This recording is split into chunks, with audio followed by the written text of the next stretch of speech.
The sun hung low in the sky, casting a warm golden hue over the family dinner table, where laughter echoed like a distant memory. I sat there, feeling like an outsider in my own home.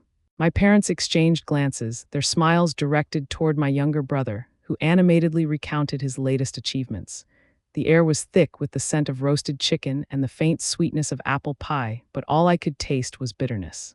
I forced a smile, masking the confusion swirling inside me. It was supposed to be a family dinner, yet I felt invisible, a mere shadow in the background, yearning for a moment of recognition. As the evening wore on, my heart sank further when my parents unveiled the family retreat brochure. "We're so excited for this year's getaway," my mother exclaimed, her eyes sparkling with enthusiasm. I glanced at the colorful images of happy faces, picturesque landscapes, and memories waiting to be made, but as the words sank in, a wave of sadness washed over me. I wasn't invited. The realization struck me like a thunderbolt. My parents had chosen to exclude me once again, favoring my brother as they had done countless times before. I felt a knot tighten in my stomach. This was the moment that would change everything. Later that night, in the solitude of my room, I collapsed onto my bed, the weight of rejection pressing down on my chest. I could hear the muffled laughter of my family drifting through the walls, a stark contrast to the silence enveloping me. Memories of past family gatherings flooded my mind, each one a reminder of my place as the overlooked daughter. My heart raced as I replayed conversations, the moments I had tried so hard to fit in, only to be met with indifference. This time I wouldn't let it slide, I would confront them. But as I lay there, my thoughts spiraled into a tempest of anger and sadness. How could they not see the pain they caused? I was tired of being the family's punchline, the one who always got overlooked. I would not be reduced to a mere afterthought, I would reclaim my place. The decision crystallized in my mind like a shard of glass, sharp and painful yet invigorating. I was done being silent. My parents would hear me, and this time I would make sure they understood the depth of my hurt. As I prepared for the confrontation that loomed ahead, I felt a mix of dread and determination. This was not just about the retreat.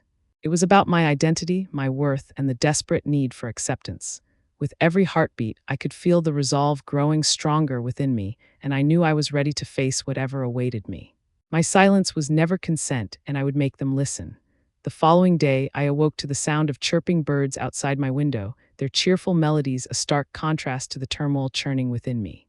Sunlight spilled into my room, illuminating the scattered family photos on my dresser, images of happier times, moments when I felt like I belonged. I picked up one of the frames, my fingers brushing against the glass, and remembered the laughter that once filled our home. But now all I could feel was the dull ache of betrayal. My heart sank as I recalled the retreat invitation, a reminder that I was once again the outcast, the one left behind. Scrolling through my phone, I noticed a text from my mother, a mundane reminder about dinner plans. The words felt hollow, devoid of the warmth they once held. I could almost hear her voice in my head, filled with excitement over the retreat. "You'll love it, Hannah," she would say, but now those words twisted like a knife in my gut. I slammed my phone down, the action echoing my internal frustration. I wanted to scream, to let them know how their choices made me feel invisible, but silence was all I had left. As I sat on the edge of my bed, the soft fabric of my blanket crumpled beneath me, I felt the weight of my isolation. Memories flooded back, each time I had tried to share my achievements or concerns, only to be met with disinterest. I could still hear my brother's laughter ringing through the house, a constant reminder of his place in my parents' hearts. I was tired of being the forgotten daughter, the one who always faded into the background. My fists clenched involuntarily, nails digging into my palms as I fought against the rising tide of anger. I took a deep breath, allowing the familiar scent of lavender from my room to calm my racing heart. I needed to gather my thoughts to transform this hurt into something actionable. I would confront them, not just about the retreat, but about everything, the neglect, the favoritism, the feeling that I was never enough. This was about more than just a family trip. It was about my identity and the desperate need for validation. I could feel the resolve solidifying within me, sharp and unwavering. I would no longer be a silent observer in my own life. My parents would hear me, and I would make sure they understood the depth of my feelings. With renewed determination, I stood up, the cool wooden floor grounding me in reality. I glanced at my reflection in the mirror, searching for the strength I knew was buried deep inside. I was ready to reclaim my voice. I would not let this resentment fester any longer. I would confront my parents and demand the love and recognition I deserved. The thought ignited a fire within me, and I stepped forward, ready to face the storm that awaited. The living room was filled with an uneasy silence as I stood before my parents, an untouched family photo hanging on the wall behind them, a stark reminder of happier times, now mocking me with its smiles. The air was thick with the scent of fresh coffee, the only comfort in this tense moment. I could feel my heart pounding in my chest, a steady drumbeat of fear and determination. My hands trembled slightly, but I clenched them into fists, unwilling to let my anxiety show. Why wasn't I invited to the retreat? My voice broke the silence, cutting through the tension like a knife. I could see the flicker of surprise in my mother's eyes, quickly masked by a defensive glare. "Hannah, it's not what you think," she began, her voice laced with irritation, but I pressed on, unwilling to back down. "Then what is it, Mom?" "Because it seems pretty clear to me that you prefer him over me." I gestured towards my brother's empty seat, and the accusation hung heavily in the air. I could feel my pulse quicken as I watched their reactions, searching for any sign of remorse or understanding. My father shifted uncomfortably, his hands clasped tightly together. "We just thought you needed some time. You've been so busy with your life." His voice trailed off, but the implication was clear.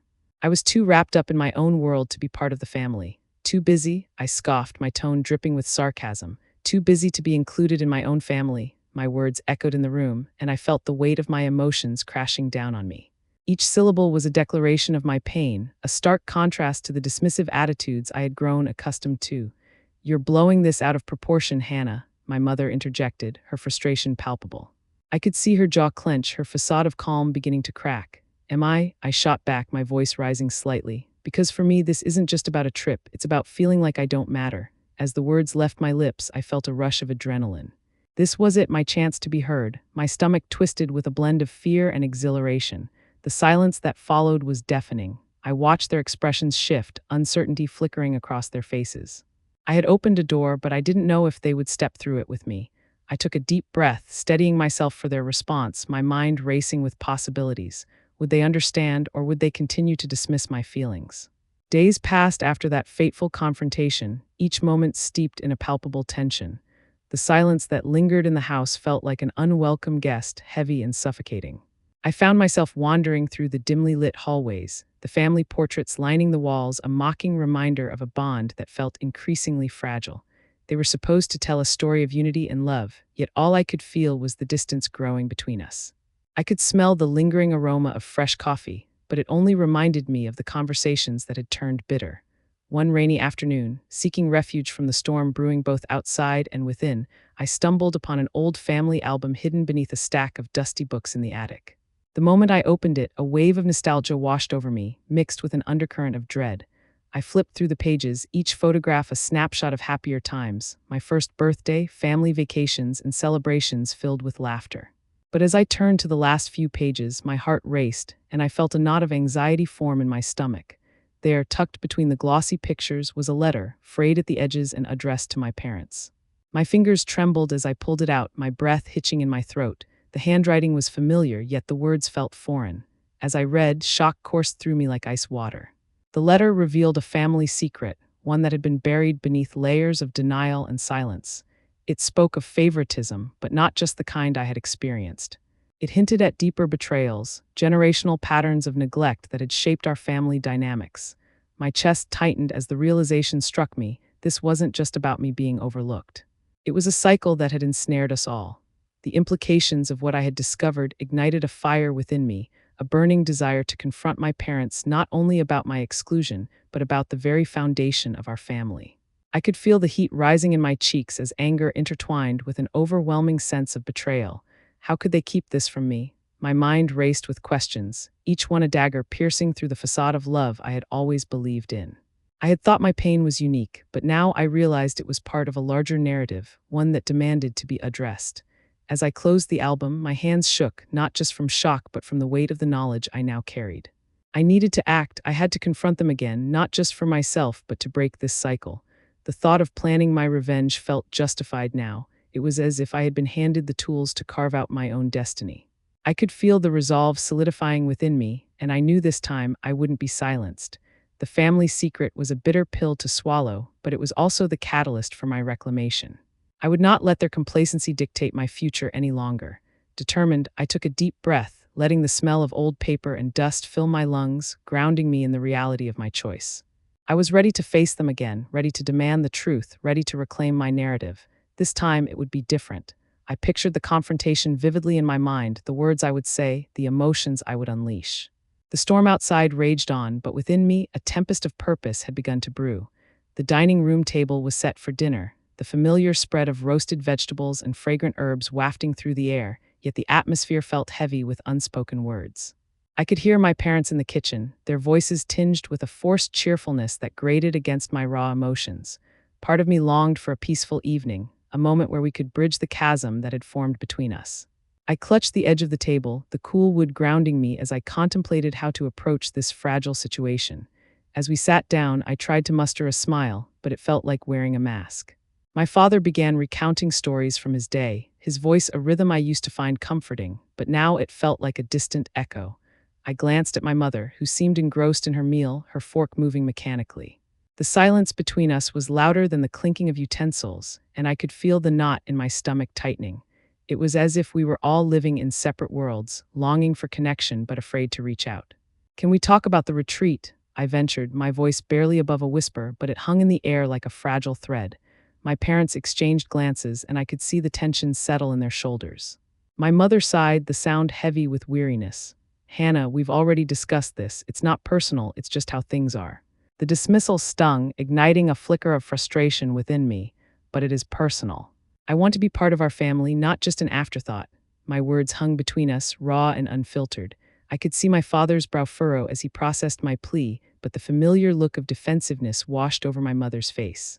"You're being overly dramatic, Hannah. We just thought you'd prefer to have some time for yourself," she retorted, and each word felt like a dagger. I wanted to scream, to unleash the pent-up hurt that had been festering inside me. My attempts at peace seemed futile, like trying to build a bridge over an ever-widening chasm. After dinner, I retreated to my room, the walls closing in around me. I sank onto my bed, feeling the weight of disappointment settle heavily on my chest. I had hoped for understanding, a moment of connection that could heal our rift, but instead, I was met with denial. Memories of happier family dinners flickered through my mind, but they felt like ghosts of a past I could no longer reach. The thought of planning my revenge loomed large, but beneath it all was a desperate desire for reconciliation that felt just out of reach. How could I reclaim my place in a family that seemed so unwilling to see me? The storm outside raged in tandem with the tempest within me, each clap of thunder echoing my inner turmoil. I sat cross-legged on my bedroom floor, surrounded by scattered notes and torn pages from my journal. The faint smell of lavender lingered in the air, but it did little to soothe the growing fire of resolve igniting within me. My heart raced, not from fear but from an overwhelming sense of purpose. I was done being overlooked. I needed to reclaim my narrative. Glancing at my phone, I felt a pang of anger as I recalled the dismissive messages from my mother, each one a reminder of my place in their world. I slammed the notebook shut and let out a frustrated sigh, my fingers trembling as they brushed against the edges of my planning board. This was the moment I had been waiting for, my chance to take control of my life and confront my parents about their manipulation. I couldn't let them dictate my worth any longer. As I scribbled down ideas for my revenge, my thoughts drifted to my best friend Emma, who had always encouraged me to stand up for myself. I could almost hear her voice urging me to be bold, to embrace my anger and channel it into something powerful. My chest tightened with determination. This was not just about a family retreat, it was about breaking free from the chains of favoritism and neglect that had bound me for too long. Every word I wrote felt like a declaration of war, a battle cry against the injustices I had suffered. I envisioned the confrontation, the way I would lay bare my feelings, my pain, and demand the truth. My breath quickened as I imagined my parents' faces, their shock turning to understanding. But beneath that excitement lay a flicker of doubt, a nagging whisper that questioned whether they would ever truly comprehend the depth of my hurt. "No," I thought fiercely, shaking my head as if to dispel the doubts. "This ends with me. I would not be silenced again." The plan began to take shape, each detail adding to my resolve like building blocks forming a sturdy foundation. I could see it clearly now. The confrontation would not just be about revenge. It would be my reclamation of self-worth, a chance to finally be seen. My heart raced as I envisioned the moment I would stand before them, demanding recognition, demanding love. I would not falter, I would not back down. My silence was never consent, and I would make them listen. The time had come for me to rise. The evening felt charged with a sense of purpose as I sat at my desk, the dim light of my lamp casting long shadows across the scattered papers and notebooks that littered its surface. Each sheet held my thoughts, a chaotic tapestry of emotions woven together by a thread of anger and determination. The faint sound of rain pattering against the window echoed the tumult within me, a reminder that change was afoot. I took a deep breath, inhaling the sharp scent of ink and paper, grounding myself in the seriousness of what I was about to undertake. I could feel my heart race with a mix of excitement and nervousness, the adrenaline coursing through my veins like wildfire. My fingers hovered over the pages, tracing the notes I had jotted down, ideas for how to confront my parents, to make them truly see me. Each bullet point was a step towards reclaiming my narrative, a way to break free from the suffocating silence that had defined our family dynamics for far too long. The thought of finally standing up for myself brought a flicker of hope, but I was acutely aware of the risks involved. As I considered my options, I recalled the conversations I had with my best friend earlier that week. Her unwavering support resonated in my mind, encouraging me to channel my hurt into something constructive. "You need to make them listen, Hannah. They can't keep ignoring you," she had said, her eyes bright with conviction. The memory of her words fueled my resolve, pushing me to explore the depths of my plan. I envisioned a confrontation that would not only expose their favoritism, but also force them to confront the truths they had buried for so long. I grabbed my journal, flipping to the pages filled with sketches and diagrams I had created in a fit of inspiration. I needed to orchestrate the moment perfectly, a family dinner where I could lay it all bare. I would catch them off guard, using their own home, the very place they had dismissed my feelings, to unearth the truth. My hands trembled slightly as I wrote down the key points I wanted to address, channeling my inner strength into each stroke of the pen. The anticipation of the confrontation sent shivers down my spine. I was both terrified and exhilarated. I could already picture the scene, their expressions shifting from surprise to defensiveness as I unveiled the family secret that had been gnawing at my soul. I needed to execute this plan with precision, ensuring that my words would cut through the denial that had clouded our interactions for years.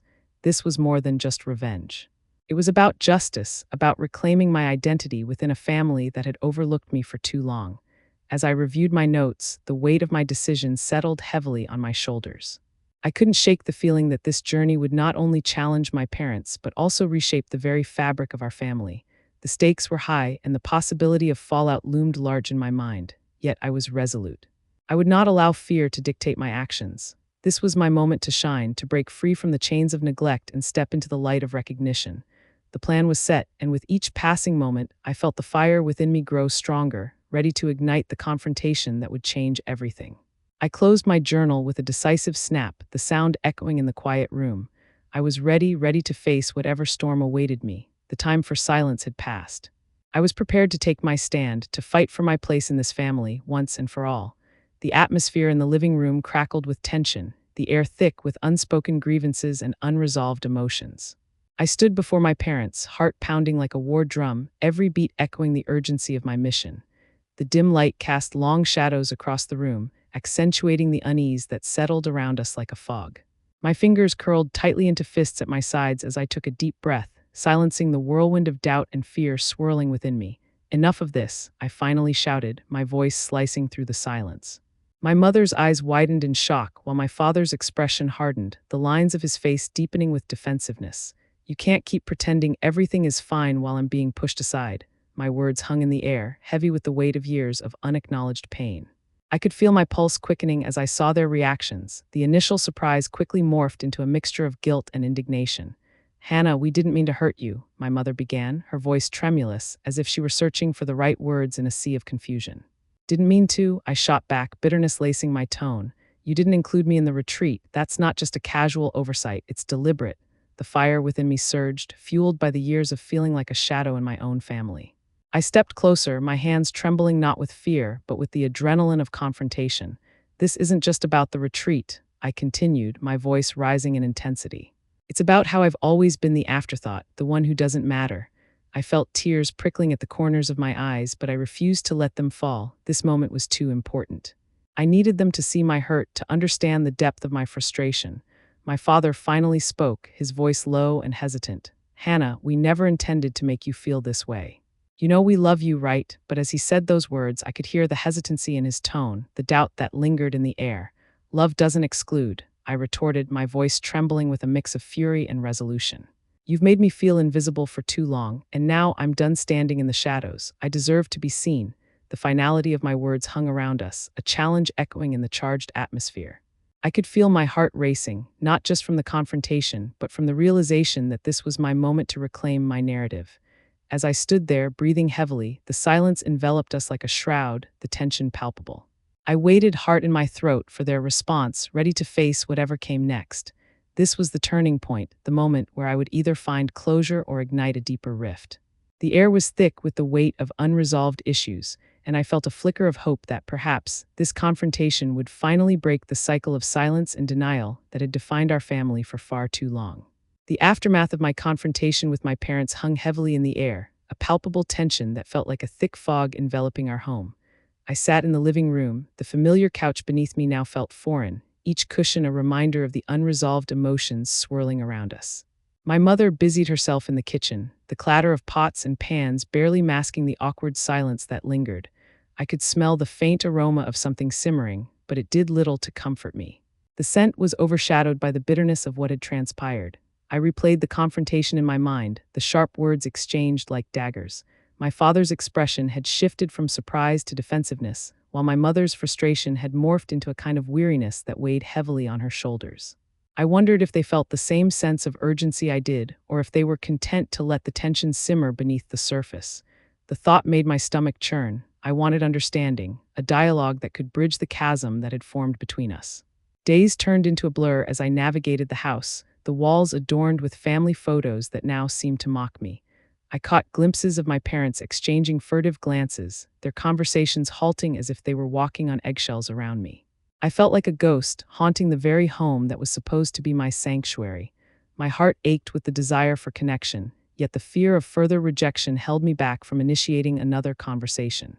In the solitude of my room, I sought solace in my journal, the pages filled with my thoughts and emotions spilling out like a river. I wrote about my hopes for reconciliation, the longing for a family that could embrace flaws instead of hiding behind them. As I penned my feelings, I felt a flicker of hope ignite within me. Perhaps this confrontation was just the beginning, a necessary catalyst for change. I needed to believe that my family could evolve, that we could reshape our dynamics into something healthier. After a week of silence, I gathered the courage to approach my parents again. This time, it wasn't about accusations or anger, it was about healing. I wanted to sit down together to share my reflections on the past week. I hoped they would be willing to listen, to engage in a conversation that could lead us toward understanding. I took a deep breath, the air thick with the scent of lavender from my room, a reminder that growth often comes with discomfort. As I stepped into the living room, I felt a sense of resolve wash over me. This was my family, and I was determined to fight for us, to reclaim not just my place but our unity as well. In the aftermath of my confrontation, the atmosphere in our home shifted like the changing seasons. The air felt lighter, as if the heavy fog of unspoken grievances had finally begun to lift. I sat on the edge of my bed, staring out the window at the vibrant hues of the sunset, a kaleidoscope of oranges and pinks that mirrored the tumult of emotions within me. The familiar scent of lavender wafted through the room, wrapping around me like a comforting embrace.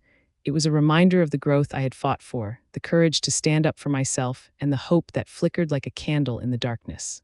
My parents were still processing the revelations from our last conversation, but I could sense a willingness to engage, to understand, and to mend the cracks that had long defined our family dynamic. As I reflected on my journey, I felt a swell of determination rise within me. I had faced the storm, confronted my fears, and emerged stronger than before. I remembered the words of my best friend echoing in my mind, urging me to share my story, to inspire others who might feel invisible in their own lives. With a newfound sense of purpose, I decided to reach out, to not only reclaim my place within my family, but also to encourage others to find their voices. I envisioned a platform where stories could be shared, where vulnerability could foster connection, and where no one would have to feel alone in their struggles. As I sat down to write, the pen glided across the paper, each word a testament to my resilience and a call to action. I wanted to invite others to join me on this journey, to share their experiences, and to remind them that they are not alone.